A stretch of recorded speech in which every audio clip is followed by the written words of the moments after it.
নমস্কার, শিবশক্তি অ্যাস্ট্রো চ্যানেলে সকলকে স্বাগত জানাই। আশা করি সকলে আপনারা ভালো আছেন, ভালো থাকুন, সুস্থ থাকুন। আজকের ভিডিওর মূল আলোচনার বিষয় হচ্ছে মঙ্গলদেব গোচর করলেন মেষ রাশি ছেড়ে দিয়ে বৃষ রাশিতে। যে বৃষ রাশিতে কিন্তু আগে থেকেই অবস্থান করছিলেন বৃহস্পতিদেব। সুতরাং মঙ্গল এবং বৃহস্পতিদেবের একটা জুতি সেটা কিন্তু তৈরি হলো বৃষ রাশিতে, যার ফলে মূলত কর্কট রাশি এবং লগ্নের জাতক জাতিকাদের কেমন যাবে এই সময় বলতে মঙ্গলদেব যে গোচর করলেন বৃষ রাশিতে, যে মঙ্গলদেব কিন্তু বৃষ রাশিতে থাকবেন মূলত ৪৫ দিন, অর্থাৎ 12ই জুলাই থেকে শুরু করে উনি ওখানে থাকবেন হচ্ছে 26শে অগাস্ট পর্যন্ত।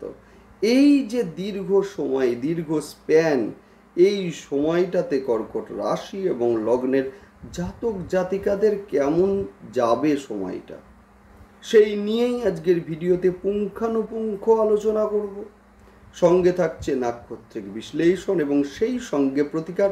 অবশ্যই আপনারা ভিডিওটিকে শেষ পর্যন্ত দেখতে থাকুন। কর্কট রাশি এবং লগ্নের মূলত পঞ্চম স্থানের অধিপতি এবং দশম স্থানের অধিপতি, ভাইটাল, ভীষণ ভাইটাল, মানে হচ্ছে কেন্দ্র স্থানের অধিপতি এবং সেই সঙ্গে মূলত কোন স্থানের অধিপতি বা ত্রিকোণ স্থানের অধিপতি মঙ্গলদেব, যিনি কিনা গোচর করলেন বৃষ রাশিতে। যে বৃষ রাশির ঘর হচ্ছে আপনাদের 11th হাউস, অর্থাৎ সাকসেসের জায়গা, অর্থের জায়গা। সুতরাং সহজেই আমরা বলতে পারি যে যারা বিভিন্ন কর্মের মধ্যে ছিলেন, ভীষণ পরিশ্রম করছিলেন কিন্তু পরিশ্রমের তুলনায় ফল পাচ্ছিলেন না,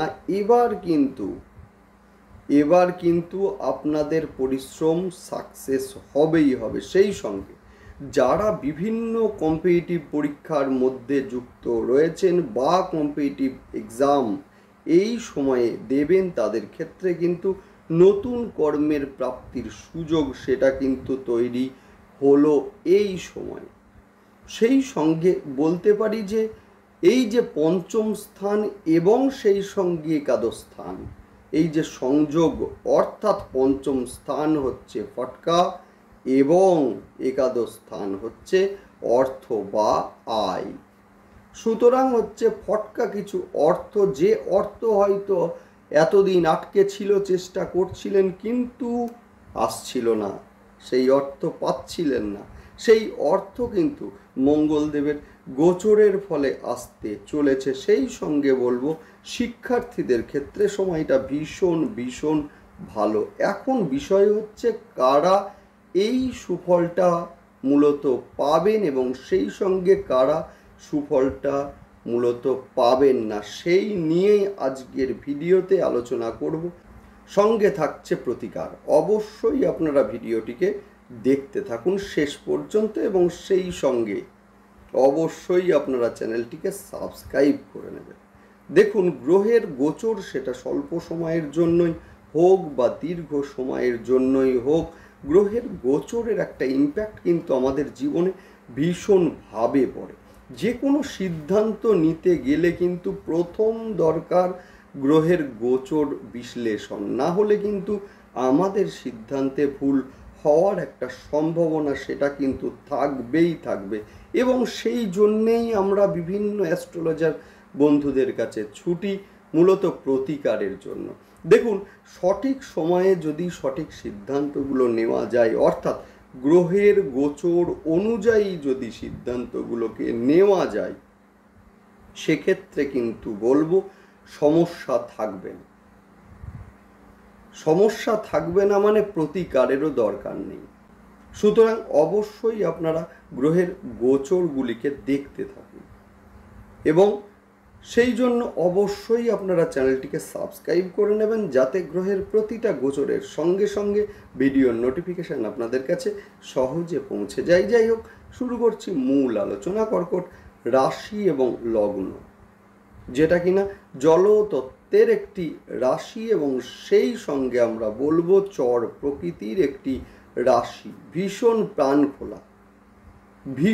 প্রাণ খোলা মূলত কর্কট রাশি এবং লগ্নের জাতক জাতিকারা যদি চন্দ্রদেব শুভ অবস্থায় থাকেন তো এরা কিন্তু ভীষণ মিশুকে হয়ে থাকেন, সেই সঙ্গে খাদ্য রসিক হয়ে থাকেন। যে কোনো পরিবেশে নিজেদেরকে মানিয়ে নেওয়ার একটা যে ক্ষমতা, অদ্ভুত একটা পাওয়ার, সেটা কিন্তু কর্কট রাশি এবং লগ্নের জাতক জাতিকাদের মধ্যে সহজেই থাকে। সেই সঙ্গে আমরা বলবো যে এরা কিন্তু ভ্রমণপ্রিয় হয়ে থাকে, ভীষণ রোম্যান্টিক হয়ে থাকে যদি জন্মছকে চন্দ্র ভালো অবস্থায় থাকে। তো এখন বিষয় হচ্ছে যে কর্কট রাশি এবং লগ্ন সাপেক্ষে মঙ্গলদেব হলেন পঞ্চম এবং দশম স্থানের অধিপতি, যিনি 12 তারিখে অর্থাৎ 12ই জুলাই তারিখে মেষ রাশি ছেড়ে দিয়ে বৃষ রাশিতে গোচর করলেন। যে বৃষ রাশির ঘর হচ্ছে আপনাদের 11th হাউস এবং সেখানে বৃহস্পতিদেব অলরেডি বসে আছেন, অবস্থান করছেন। অর্থাৎ মঙ্গল এবং বৃহস্পতির এই যে জুতি তৈরি হলো, যার ফলে কিন্তু মূলত এই সময়ে আমরা দেখব যে বৃহস্পতিদেব আপনাদের ষষ্ঠ স্থানের অধিপতি। ষষ্ঠ স্থান অর্থাৎ কিনা দশমের নবম, অর্থাৎ কর্মের ভাগ্যের ঘর, অর্থাৎ হচ্ছে কর্মের ভাগ্যের অধিপতি, যিনি যুক্ত হলেন আমার কর্মের সঙ্গে, অর্থাৎ কিনা নতুন কর্মের প্রাপ্তি সেটা যেমন রয়েছে, সেই সঙ্গে বলবো যে অনেকেই আছেন যারা দীর্ঘদিন ধরে কোনো না কোনো কাজের সঙ্গে যুক্ত আছেন, কিন্তু স্থায়িত্ব নিয়ে একটা দুশ্চিন্তা সেটা কিন্তু ছিল। সেই সঙ্গে আমরা বলবো যে কাজের তুলনায় সাকসেস সেটা কিন্তু আসছিল না, এবারে কর্মের একটা সাকসেস সেটা কিন্তু লক্ষ্য করা যাবে।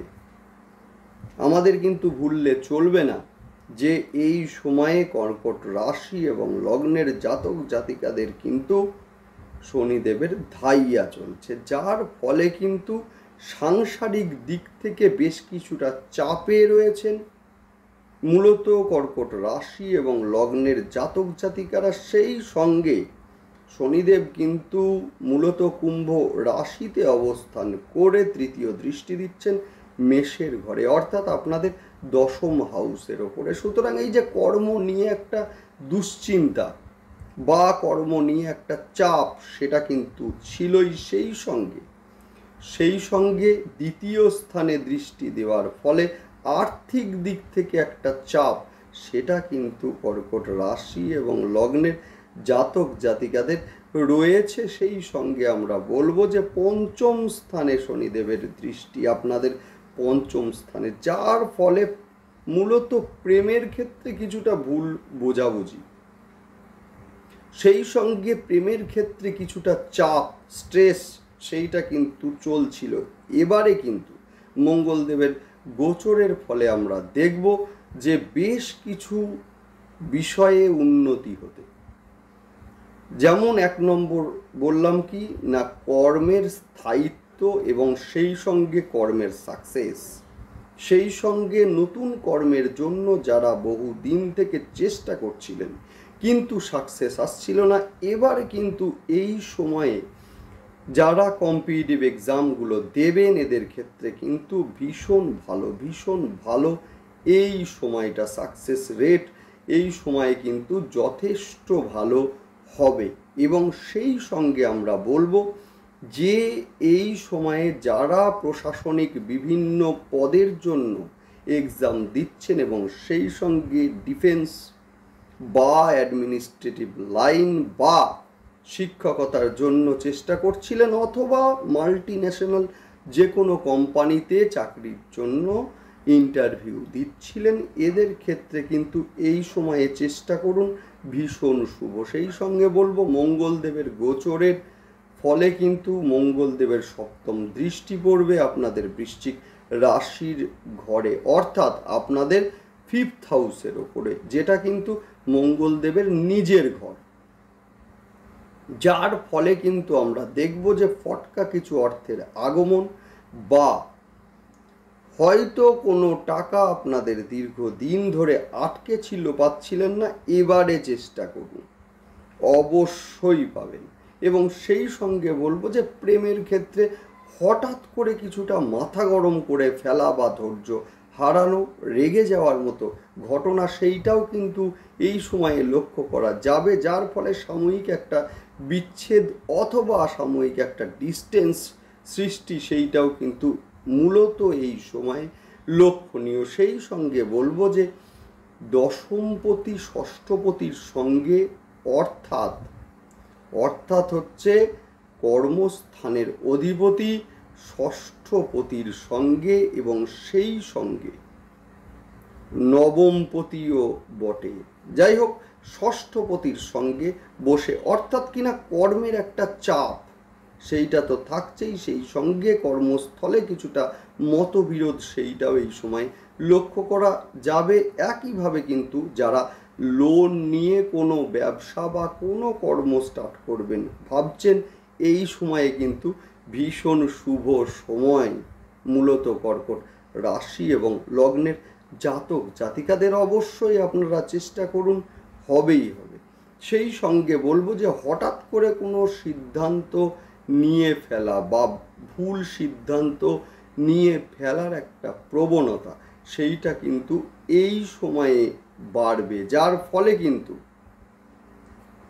ফলে কিন্তু পরবর্তীকালে আফসোসের একটা জায়গা সেটা তো থাকছেই। সুতরাং যে কোনো সিদ্ধান্ত নেওয়ার পূর্বে যথেষ্ট চিন্তা করে সিদ্ধান্ত নিন। এই সময়ে কিন্তু পিতার সহায়তা বা মূলত পিতৃস্থানীয় কারোর সহায়তা লাভ, সেইটাও কিন্তু এই সময় লক্ষ্য করা যাবে। পিতার সঙ্গে সুসম্পর্ক সেইটাও কিন্তু এই সময়ে তৈরি হতে দেখা যাবে। সেই সঙ্গে বলবো শিক্ষার্থীদের ক্ষেত্রে এই সময় যথেষ্ট ভালো। শিক্ষার উন্নতি বা শিক্ষার কারণে যারা বিদেশে যেতে চাইছেন, এই সময়ে কিন্তু মূলত তাদের যথেষ্ট ভালো হবে। সন্তানের ক্ষেত্রে মূলত বলতে পারি যে হচ্ছে পেটের সমস্যা বা লিভারের সমস্যা বা হঠাৎ করে পড়ে গিয়ে রক্তপাত, এগুলো কিন্তু একটা দুশ্চিন্তার কারণ হয়ে দাঁড়াতে পারে। সুতরাং বাচ্চাকে একটু সাবধানে রাখুন মূলত এই সময়। যাই হোক, নেক্সট আলোচনা করব যে যাদের এই সময়ে মূলত দশা, বিশেষ করে শনিদেবের দশা বা রাহুর দশা বা মূলত কেতুর দশা চলছে, এদের ক্ষেত্রে কিন্তু কিছুটা প্রবলেম ক্রিয়েট করবে। যদিও একটা কথা বলবো যে কর্কট রাশি কিন্তু শুদ্ধ জল, যেখানে বৃহস্পতি দেব কিন্তু উচ্চস্থ থাকেন। সুতরাং অবশ্যই গঙ্গা জল দিয়ে রুদ্রাভিষেক আপনারা করুন, দুর্দান্ত রেজাল্ট আপনারা পাবেন। সেই সঙ্গে বলবো যে যাদের জন্মছকে মঙ্গলদেব নিচস্থ রয়েছেন বা শত্রু গৃহগত রয়েছেন, এদের ক্ষেত্রে বলবো বগলামুখীর ধ্যান মন্ত্র পাঠ অবশ্যই আপনারা করুন এবং সেই সঙ্গে মা বগলার যদি কোনো ছবি বা মূর্তি থেকে থাকে হলুদ ফুল অর্পণ করুন, দুর্দান্ত রেজাল্ট আপনারা পাবেন। বাড়ির দক্ষিণ দিকে কোনো নোংরা জলের ফ্লো করতে দেবেন না। যাই হোক, বাস্তু নিয়ে আমি অলরেডি আলোচনা একটা ভিডিও করব, আপনারা সঙ্গে থাকুন। দেখুন, যে কোনো ধরনের ফ্যামিলি প্রবলেম বা যে কোনো ধরনের সমস্যা কাটবে, কারণ বাস্তুর এফেক্ট কিন্তু আমাদের ওপরে ভীষণ। সেই কারণে অবশ্যই আপনারা চ্যানেলটিকে সাবস্ক্রাইব করে রাখুন এবং সঙ্গে থাকুন, যাতে ভিডিওর নোটিফিকেশান আপনাদের কাছে সহজে পৌঁছে যায়। সেই সঙ্গে বলবো যাদের জন্মছকে বৃহস্পতিদেব বকরি নিচস্থ বা শত্রু গৃহগত আছে, এদের ক্ষেত্রে বলবো বৃহস্পতিবার স্নানের জলে অল্প একটু কাঁচা হলুদ দিয়ে স্নান করুন, দুর্দান্ত রেজাল্ট আপনারা পাবেন। সেই সঙ্গে পাঁচমুখী রুদ্রাক্ষ শোধন করে ধারণ করুন, দুর্দান্ত রেজাল্ট আপনারা পাবেন। সেই সঙ্গে মূলত তারা মায়ের গায়ত্রী মন্ত্র 108 বার পাঠ করুন, দুর্দান্ত রেজাল্ট আপনারা পাবেন। যাই হোক, দেখতে থাকুন, সঙ্গে থাকুন এবং সেই সঙ্গে অবশ্যই আপনারা চ্যানেলটিকে সাবস্ক্রাইব করে নেবেন। নমস্কার।